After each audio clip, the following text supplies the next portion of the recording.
তো গাইস, এই যে জয়িং প্রথমবারের মতন আলুটিলা গুহাতে যাচ্ছে সেই দেখার জন্য। তবে জয়িংকে নিয়ে আলুটিলা গুহাতে ঢুকবো না এই মুহূর্তে, তো সেই রিস্কটা নিতে পারছি না। আপাতত গুহার মুখটা দেখাবো জয়িংকে। তো আমার সাথে আছে জয়ির মা। তো দেখতে থাকবেন। তো আসলে আলুটিলা সে উঁচু পাহাড় থেকে অনেক নিচে কিন্তু নামতে হয়। তো নামতে গিয়ে কিন্তু অনেক, যারা নামতে পারবে না তারা কিন্তু অনেক কষ্ট করতে হবে। তো নামার ক্ষেত্রে তেমন কষ্ট হয় না, কিন্তু ওঠার ক্ষেত্রে সবার কষ্ট হবে।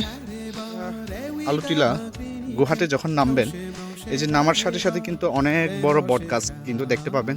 বট গাছটি এখানে সৌন্দর্য ধরে রেখেছে। এই হলো আলুটিলার সেই বিখ্যাত গুহা। এই হচ্ছে খাগড়াছড়ির আলুটিলা গুহাটি। আসলে সবাই এই আলুটিলাতে আসলে এই গুহাটা একবার হলেও কিন্তু ঢুকতে ইচ্ছে করে। তো আসলে আজকে আমরা ঢুকছি না, এখানে বেবি আছে এই কারণে আমরা এই দিক থেকে আর ঢুকছি না। তো সে ভয় পাবে, তো এই কারণে আমরা আমার ওয়াইফ কিন্তু একটু যাচ্ছে সে দেখার জন্য। কি অবস্থা? তুমি কি চলে যাবে নাকি তাদের সাথে?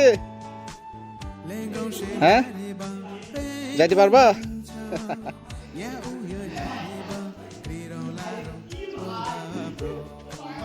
আসো, চলে আসো।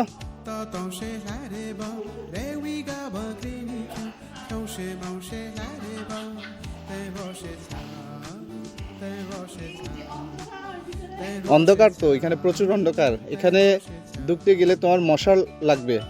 মশাল দিয়ে হলে খুব ভালো ঢোকা যায়। মোবাইল দিয়ে হলে, মোবাইল ফ্ল্যাশ লাইট দিয়ে তেমন আলো আসে না। তো